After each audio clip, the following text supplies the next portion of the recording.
কয়েকটা ইতিহাস আপনাদেরকে শোনাবো, মন দিয়ে ইতিহাসগুলো শুনেন।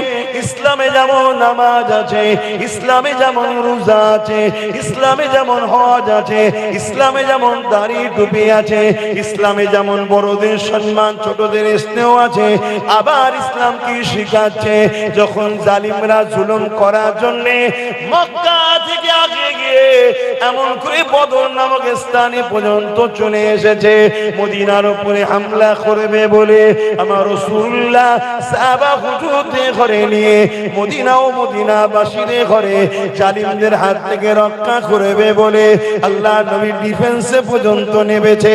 ওই ডিফেন্সে সাহাবা হুজুরদের সংখ্যা ছিল মাত্র 313 জন, আর জালিমদের সংখ্যা ছিল 1000 উপরে। 313 জনের হাত ছিল খালি, জালিমদের সংখ্যা ছিল অস্ত্র ভর্তি। এ যুবকেরা, তরুণেরা, কিন্তু জালিমদের সংখ্যা 1000 হওয়ার পরও তারা পরাজিত হতে বাধ্য হলো 313 জনের কাছে। এগুলো মাদ্রাসা থেকে পড়ানো বন্ধ হয়ে গেছে। তুমি শোনো বন্ধু আমার কথা, দুটো কারণে বন্ধ হয়েছে। একটা কারণ ভয়, কিতাবুল মাগাজি একটা কারণে পড়ানো বন্ধ হয়েছে, ভয়। হায়রে আমার নবীর উম্মত উম্মতিরা নামাজ দেবে, রোজা দেবে, হজ দেবে, দাড়ি দেবে, টুপি দেবে, জুব্বা দেবে, পাগড়ি দেবে, এইগুলো কোনো আপত্তি নাই, এগুলো নাও নাও নিয়ে নাও, কোনো সমস্যা নাই। কিন্তু আজকের ফিরাউন যে হবে তার বিরুদ্ধে তুমি কথা বলো না। আজকে যে নমরুদ হবে তার বিরুদ্ধে তুমি কথা বলো না। আজকে যারা তলে তলে আমার রাসূলুল্লাহ দিনকে মিটিয়ে দিতে চাইছে তাদের বিরুদ্ধে তুমি কথা বলো না। এই যুবকেরা, তরুণেরা, এই যুগে যুগে কোরআনের বিরুদ্ধে অনেক ষড়যন্ত্র চলেছে, কোরআনকে মিটিয়ে দিবার অনেক প্ল্যান চলেছে। কেন কোরআনের বিরুদ্ধে এত ষড়যন্ত্র হয়েছে, এর কারণটা আমি বলছি। এই ষড়যন্ত্রের মধ্যে একটা ষড়যন্ত্র আপনাদেরকে বলি। সেই ষড়যন্ত্র হলো এটা, বাগদাদের জমিনেতে চেঙ্গিস খান নামক একটা জালিম শাসক ছিল, নাম আপনারা শুনেছে। সেই বাগদাদের জমিনে একটা মাদ্রাসাতে হামলা করলো। যে মাদ্রাসাটা এত বড় ছিল, 3000 শুধু 300 শুধু উস্তাদ ছিল, ছাত্র তুলাবাদ এখানে মাদ্রাসায় শিক্ষা দিবে বলে এত বড় মাদ্রাসা। সেই মাদ্রাসার উপরে হামলা করে লাইব্রেরি সহ তিনি কিতাবগুলোকে সব জ্বালিয়ে পুড়িয়ে দিল। এবারে সেই 300 উলামাকে নিয়ে, সেই 300 মুদাররিসকে নিয়ে, সেই 300 আলেমকে নিয়ে, যারা শিক্ষা দান করে শিক্ষকদের নিয়ে তিনটে কাতারে 100 করে দাঁড় করিয়ে দিল। দাঁড় করিয়ে দিয়ে চেঙ্গিস খান বলতে লেগেছে, তোমাদের কি ভয় হয় না? আমি এত হত্যা করলাম, এত বাচ্চা কোনোকে কতল করলাম, এত ছাত্র কোনোকে মেরে দিলাম, তোমাদের কি ভয় হয় না? লাইব্রেরি গুলো আগুন দিয়ে পুড়িয়ে দিলাম, তোমাদের কি টেনশন হয় না? তারা বলতে লেগেছে, এ চেঙ্গিস খান শোনো, আমরা আল্লাহ ছাড়া দ্বিতীয় কাউকে ভয় করি না। এ যুবকেরা, তরুণেরা, এ নবী পাকের প্রেমিকেরা, ওই সময় চেঙ্গিস খান রেগে গেল। সে তার জাল্লাদকে হুকুম করে দিল, প্রথম কাতারে জেনা দাঁড়িয়ে আছে, তিনটে কাতারে 300 আলেম রয়েছে, প্রথম কাতারে 100 উলামাকে শহীদ করে দিবার জন্য হুকুম দিল। চেঙ্গিস খানের জাল্লাদ 100 যে উলামা প্রথম কাতারে আছে, নিজের পাশে দাঁড়িয়ে থাকা ঘর থেকে কল্লা গুলো কেটে কেটে আলাদা করছে। ভয় খাবে না? খাবে না? বলো না। যার মধ্যে ঈমান সেই মজলিসেরা ভয় খায়। তুমি আমি ভয় খেয়ে যেতে পারি, আর এটাই তো মার খাবার কারণ। আল্লাহ রসুল বলেছে একটা সময় আমার উম্মত প্রচুর মার খাবে। সাহাবা হুজুররা জিজ্ঞেস করলে, হুজুর কারণ কি? সংখ্যা কম হবে? নবী বলেন না, সংখ্যা অনেক হবে। তারপরে মার খাবে কেন? বললো তারা জালিম, অত্যাচারী, তাগুতি শক্তিকে ভয় করবে, আল্লাহকে নয়। আমরা আল্লাহ থেকে বেশি ভয় করি বর্তমান জালিম শাসকদের। কথা কি ভুল বলা হলো? আর এই ভয়টা খাই বলে তো বারবার ভয় খাওয়ানো হয়। একদল মারে আর একদল ভিডিও করে, কেন? সমাজে ছড়াচ্ছে। তারা জানে রাসূলুল্লাহর এই হাদিসটা যতক্ষণ না বাস্তবে রূপ দেওয়া যাবে ততক্ষণ এ জাতিকে মারা সম্ভব নয়। অর্থাৎ এ জাতির অন্তর থেকে আল্লাহর ভয়কে বার করে আমাদের ভয় ঢুকাতে হবে। এজন্য তাবরেজকে মারলো, সানাউলকে মারলো, পাইলু খানকে মারলো, যাকে যাকে মেরেছে ভিডিও করেছে, সমাজে ছাড়া হয়েছে। কেন? যাতে করে একটা আতঙ্ক তৈরি হয়, ভয় তৈরি হয়।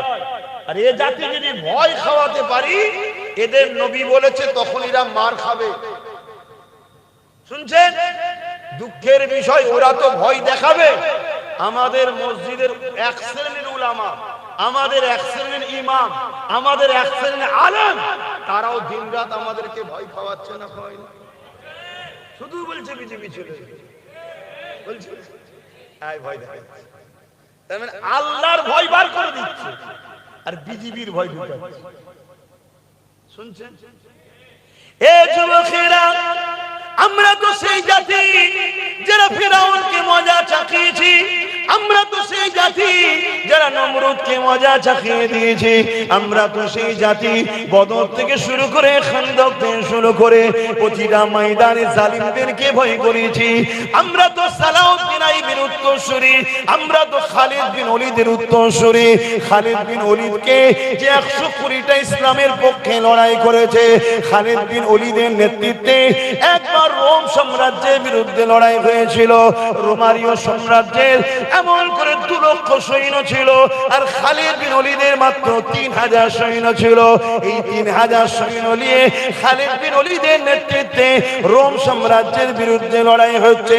এই 3000 কথা 2 লক্ষ কোথায়? কিন্তু খালিদ বিন ওলীদের নেতৃত্বে এই 3000 সৈন্য নিয়ে রোম সাম্রাজ্যের সামনে আল্লাহ পাক খালিদ বিন ওলীদকে বিজয় দান করেছে। এ যুবকেরা, আমরা তো মাওলা আলীর উত্তরসূরি, যে মাওলা আলীর সামনে দুনিয়ার কোনো তাকত দাঁড়াতে পারত না। আমরা তো এমন করে দুনিয়ার জমিনে সালাউদ্দিন আইবির উত্তরসূরি, যে সালাউদ্দিন আইবি মসজিদে আকসা যখন সেলিবিয়ারা দখল করে নিয়েছিল, ওই মসজিদে আকসাকে যখন উদ্ধার করতে গেলে, মনে রাখবেন, মন দিয়ে শোনেন, তারিখ জানেন, আপনারা আপনাদের পূর্বপুরুষদের ইতিহাস ভুলে গেছে। সালাউদ্দিন আইবি 12,000 সৈন্য নিয়ে গেছে, আর সেলিবিয়াদের সৈন্য সংখ্যা হলো 4 লক্ষ। কোথায় 12,000, কোথায় 4 লক্ষ?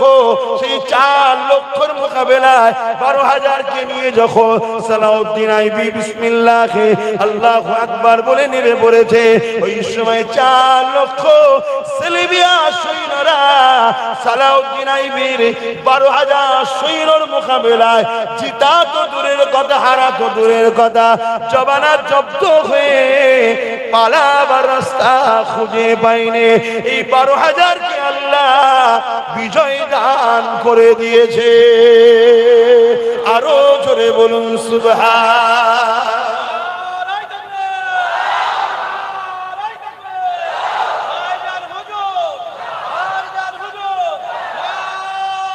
আল্লাহ আজকে অঙ্গীকার করে, যারা আল্লাহ ছাড়া অন্য কারো ভয় আমাদের সামনে দেখাবে, তারাই হলো গাদ্দার।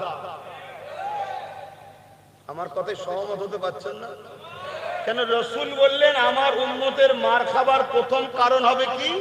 আল্লাহকে ভয় না করে তাগুতি, জালিম, অত্যাচারী শাসককে ভয় করবে, মৃত্যুকে ভয় করবে। শুনছেন তো? তাহলে আমরা ভয় করব কাকে? আল্লাহ। এই জায়গায় যদি কেউ কারো ভয় দেখায়, তাহলেই বুঝে নিতে হবে যে আমাদের অন্তর থেকে আল্লাহর ভয়কে বার করাতে চাইছে। শুনছেন? আল্লাহ ছাড়া কারোর উপরে ভরসা করবেন না, আর আল্লাহ ছাড়া কাউকে ভয় করবেন না। আল্লাহকে ভয় করলে লাভটা কি আছে? একটা লাভ বলছি, আগেই বললাম, সূরা রহমানে আল্লাহ বলেছে 2টো জান্নাত দেবে। দ্বিতীয় নম্বর হচ্ছে, যার হৃদয়ে আল্লাহ ভয় আছে, সামনে যত বড়ই জালিম থাকুক, সে তাকে ভয় করবে। জোরে বলুন সুবহানাল্লাহ। নাই খেয়াল করে দেখুন, এত সব রয়েছে, এত সব রয়েছে, কারো নিয়ে এদের মাথায় বাজ পড়ে, ওই একটা ছেলের উপরে সবার হামলা। কেন বলেন? কেন জানে সব কটা মুনাফিক গাদ্দার, এদের সমস্যা নেই, ওই একটা ইমানদার আছে। কথা বুঝে আসছে না? হ্যাঁ, আল্লাহকে ভয় করার কথা কোরআনেও আল্লাহ বলেছেন। আরেক জায়গায় ইয়া আইয়ুহাল্লাযীনা আমানুত্তাকুল্লাহ, হে ঈমানদারেরা আমি আল্লাহ, আমাকে ভয় কর। ওয়াকুনু মাস সাদিকিন, এবং সত্যবাদীদের দলভুক্ত হওয়া, তাদের সাথে থাক। কেন? তাদের সঙ্গে থাকলে তারা তোদের হৃদয়ে আমার ভয় ঢুকাবে, আর আমার ভয় যাদের হৃদয়ে থাকবে তারা দুনিয়াতেও কখনো পরাজিত হবে না, আর আখিরাতেও তাদের কোনো অসুবিধা হবে না। জোরে বলুন সুবহানাল্লাহ। আরে কোন দেশে যদি পারমাণবিক শক্তি থাকে, ওই দেশকে যদি অন্য দেশ ভয় করতে পারে, পারমাণবিক শক্তি তো কোনো শক্তিই নয় আল্লাহর কাছে। তাহলে যার হৃদয়ে আল্লাহর ভয় থাকবে তাকে দুনিয়া ভয় খাবে না, খাবে না? এটা ভাবো। দ্বিতীয় নম্বর, রাসূল বললেন আমার উম্মত মার খাবে লোভের কারণে। কিসের কারণে? লোভ। আমি লোভী হতে চাইছি না, কিন্তু আমাকে লোভ দেওয়া হচ্ছে না। হয়নি, চলে আয় মোটরসাইকেল দেবো, চলে আয় 10 লাখ টাকা দেবো, চলে আয় গাড়ির মাথায় ব্লু আলো লাগিয়ে দেবো। কি হচ্ছে না? কাই কাই কাই করে বেঁচে যাবি। কথা কষ্ট হচ্ছে, কিচ্ছু করার নেই বাপ। এতদিন ছিল পেটের লড়াই, এখন ওয়াকাফ বাঁচাবার লড়াই। এতদিন ছিল রোজে রুটির লড়াই, এখন আল্লাহর কোরআন মিটে যাবে বলছে। কোরআনের দুশমনদের বিরুদ্ধে লড়াই। এই লড়াইয়ে যারা জীবন দিতে পারবে হাত তুলে দেখাও। নারে তাকবীর, নারে তাকবীর। এখানে কোন পীর বুঝি না, পীর জাদা বুঝি না, এখানে কোন আলেম উলামা মুফতি মাওলানা বুঝি না। আল্লাহর বাণী মানে আল্লাহর কথা। আল্লাহর কথাকে যে মিটে যাবে বলবে, তার পক্ষে যারা থাকবে তারা কখনো মুসলমান ইমানদার দাবিদার হতে পারে না, পারে না, পারে না। ঠিক না বেঠে? আরো চিৎকার দিয়ে বলো।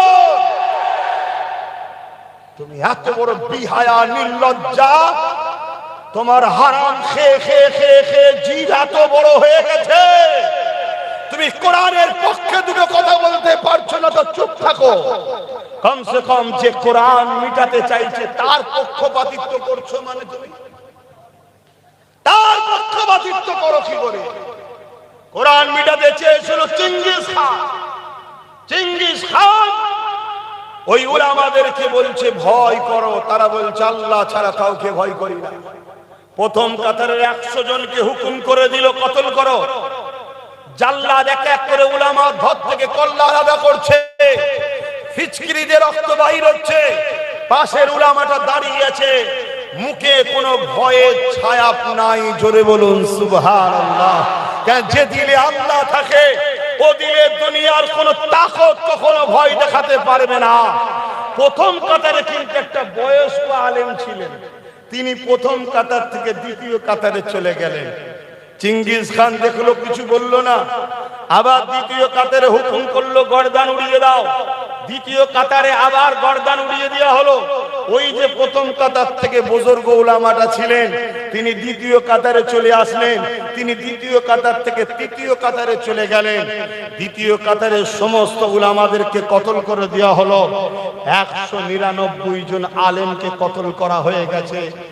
লাস্ট কাতারে 101 জন, প্রথম কাতারের যিনি দ্বিতীয়, দ্বিতীয় থেকে তৃতীয়, তার সামনে চেঙ্গিস খান এসে বলছে, এই বুজুর্গ উলামা, এবারে তুমি কোন কাতারে যাবে?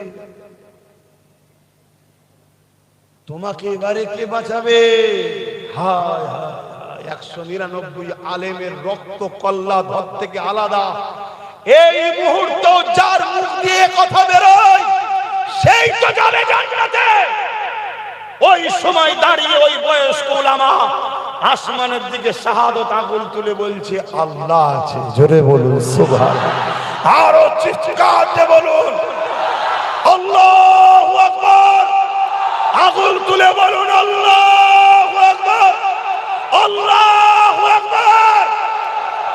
আল্লাহ তিনি যিনি সব থেকে মহান, সাইয়্যুল কাদির, সর্বশক্তিমান।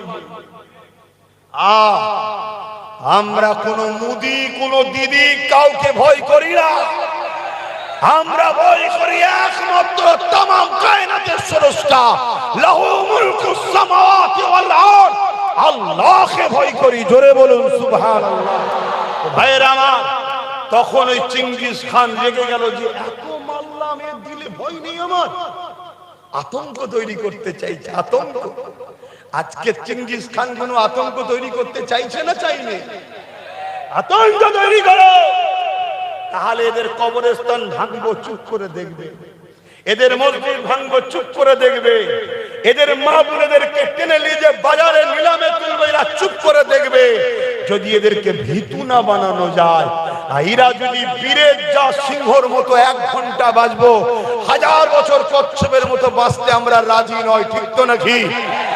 1 ঘন্টা বাঁচবো, দুনিয়াকে প্রমাণ রেখে দিয়ে যাব যে আমি ছিলাম গাদ্দারদের দলে নয়, আমি ছিলাম ইতিহাস রচনাকারীদের দলে। জোরে বলুন সুবহানাল্লাহ।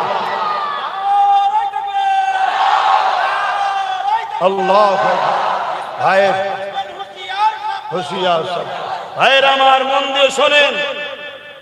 ওই সময় ওই বুজুর্গ উলামাকে জাল্লাদ বলছে আগে এর কতল কর, ব্যাস মুখ দিয়ে বেরোতে দেরি ঘোড়া লাফাতে শুরু করেছে। লাফানো তো লাফানো, ঘোড়াকে আর চেঙ্গিস খান থামাতে পারে না। ভয়ানক লাফানো, এবার ছুটতে শুরু করেছে। জাল্লাদ সহ তার সৈন্যরা এবার চেঙ্গিস খানের দিকে বাঁচাবে কি করে সেই টেনশন।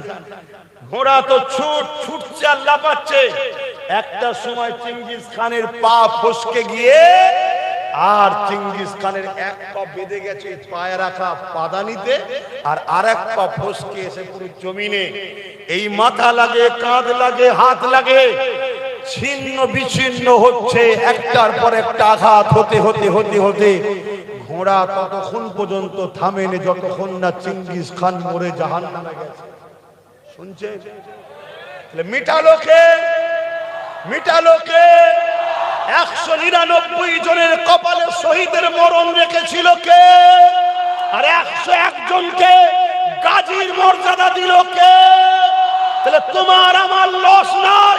তুমি আমি জুলুমের বিরুদ্ধে, অন্যায়ের বিরুদ্ধে, সন্ত্রাসের বিরুদ্ধে, চোরেদের বিরুদ্ধে, খুনিদের বিরুদ্ধে, ওয়াকাবের দুশমনদের বিরুদ্ধে, মাদ্রাসার দুশমনদের বিরুদ্ধে, কোরআনকে মিটে যাবে বলে তার বিরুদ্ধে লড়ছি। আমরা যদি এই লড়াইয়ে মারা যাই আমরা হব শহীদ, আর যদি বাঁচি আমরা হব গাজী। জোরে বলুন সুবহানাল্লাহ, আরো জোরে বলুন সুবহানাল্লাহ। এখানে আমাদের লস নাই, লস আছে নাকি? মরলে শহীদ, বাঁচলে গাজী। সেই রাস্তা ছেড়ে দিয়ে কোন জাহান্নামের কাতারে যাচ্ছ মুসলমান? ঘোমটার পিছনে যে কি শয়তানি আছে বুঝতে পারছো না? কবে বুঝবে? কবে বুঝবে? এখনো বুঝার সময় হয়নি যে ঘোমটা দিয়ে আস্তে আস্তে দাদাকে বাংলায় ঢুকাচ্ছে, ঘোমটা দিয়ে এসে আস্তে আস্তে ঢুকাচ্ছে, এটা বুঝতে এখনো পারছনি? যখন আমার ওয়াকাবের বিরুদ্ধে আজকের ফেরাউন, আজকের নমরুদ, কেন্দ্রের মোদী সরকার আমার কোরআন, আমার ওয়াকাবের বিরুদ্ধে যখন আইন করলো, এই বাংলার মুসলমান সমস্ত রাজ্যে আন্দোলন হচ্ছে। এই বাংলার মুসলমান যখন আন্দোলনে নেমেছিল, এই মমতা ব্যানার্জি বলেছিল বাংলায় কোনো ওয়াকাবলে আন্দোলন হবে না, দিল্লি চলে যাও। কেন? বাংলাটা কি মমতার বাবা কালী সম্পত্তি? এই বাংলায় তুমি ভোট নেবে, এই বাংলার মুসলমানদের ভোট নেবে, এই বাংলার মুসলমানদের কাছে তোমার দলের কুকুরগুলোকে পাঠাবে যে ভোট দাও, ভোট দাও। আর এই বাংলার মুসলমানদের মসজিদ যখন বিজেপি দখল করতে চাইছে, এই বাংলার মুসলমানদের মাদ্রাসা যখন দখল করতে চাইছে, এই বাংলার মুসলমানদের কবরস্থানে যখন আঘাত দিচ্ছে, তুমি আমাদের সাথ দিলে না, আমাদের ভোটে তুমি সরকার হলে, উপরন্ত তুমি আমাদেরকে বলছো দিল্লি চলে যাও। এরপরও যারা আন্দোলন করতে নেমেছিল তাদেরকে তুমি জেল দিয়েছো। ওই জেল খাটার মধ্যে একজন হলো নওশাদ সিদ্দিকী, ওয়াকাবের জন্য জেল খেটেছে।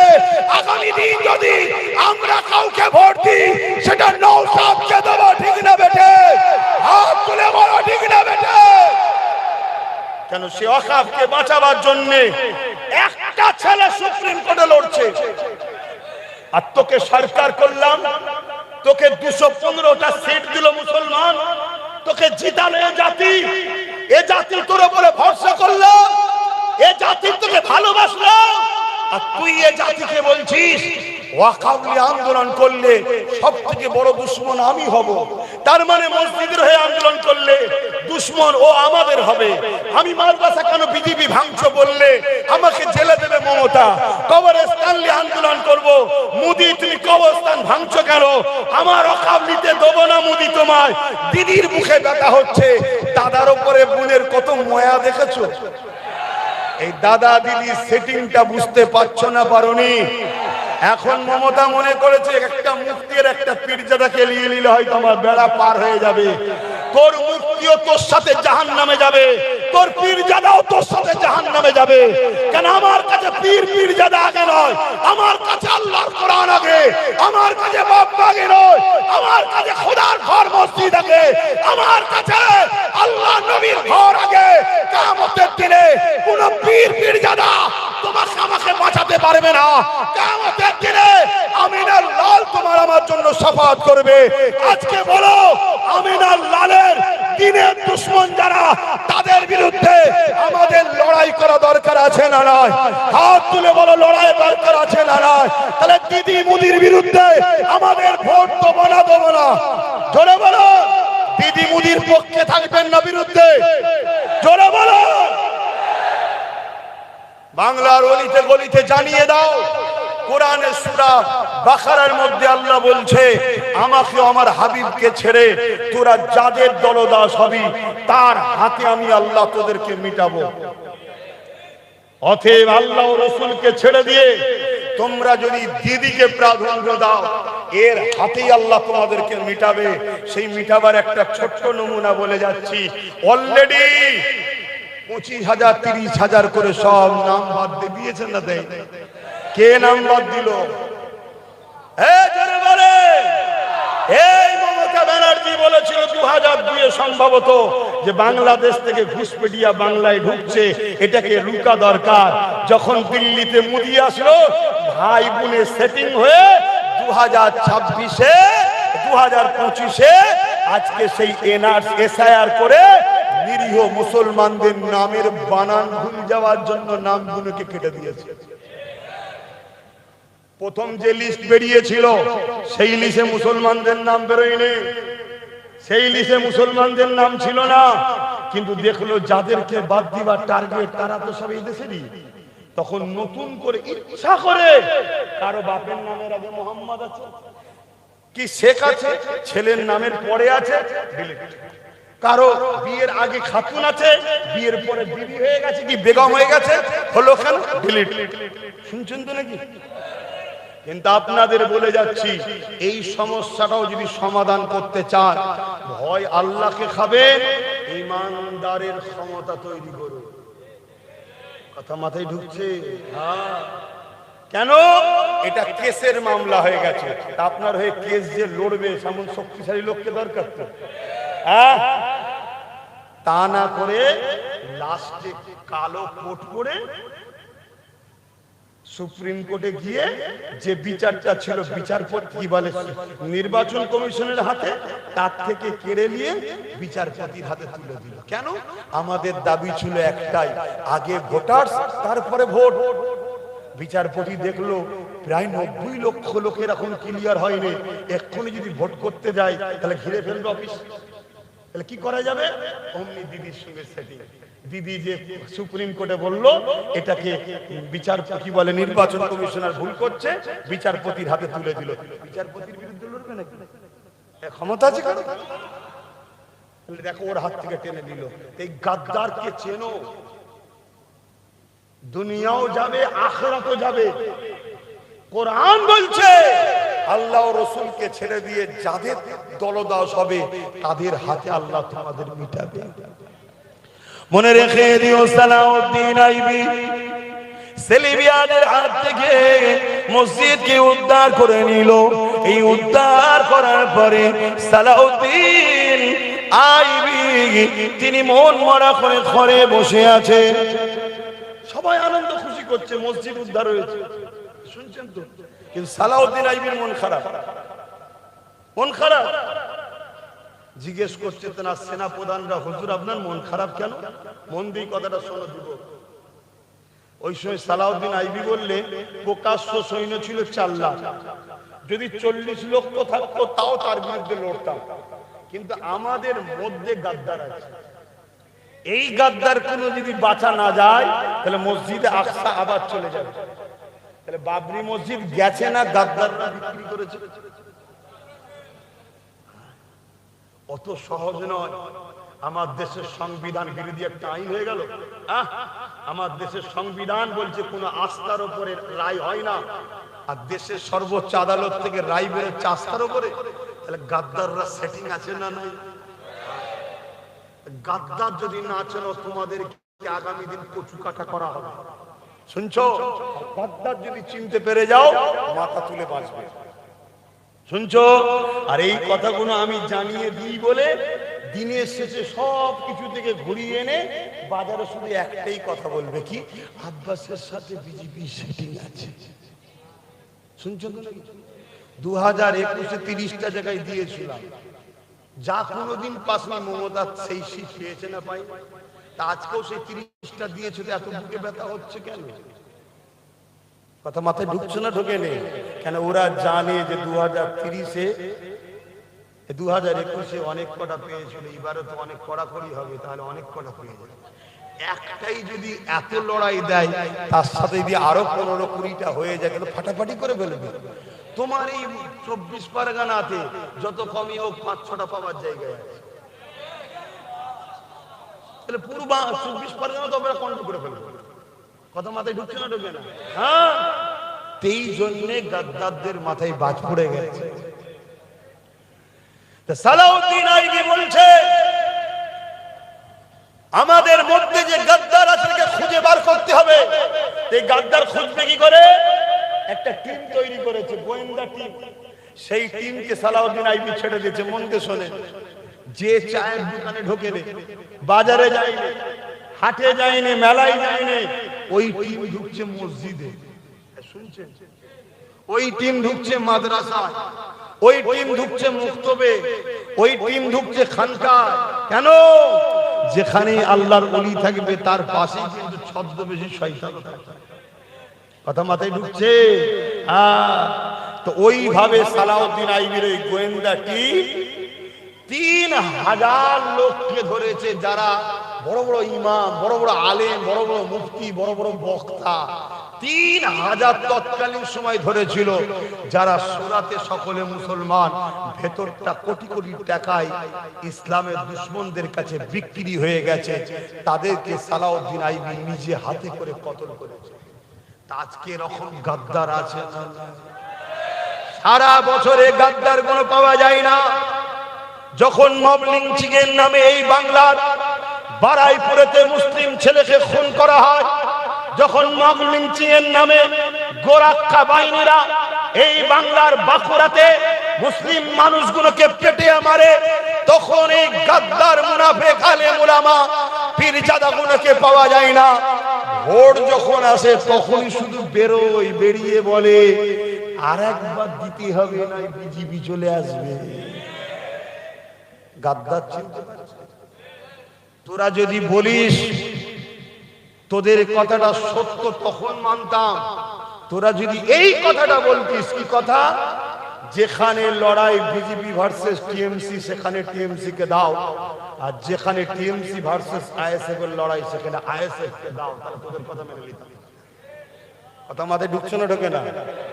অনেক জায়গা আছে যেখানে বিজেপির কোনো ফ্যান্ডই নেই, বিজেপি কোনো ব্যাপারই নয়। এই যেমন তোমাদের এলাকা দেখো, এই পাশে আমডাঙ্গা বলো, দিগঙ্গা বলো, এসব জায়গায় বিজেপিটা কোনো ফ্যাক্ট নেই।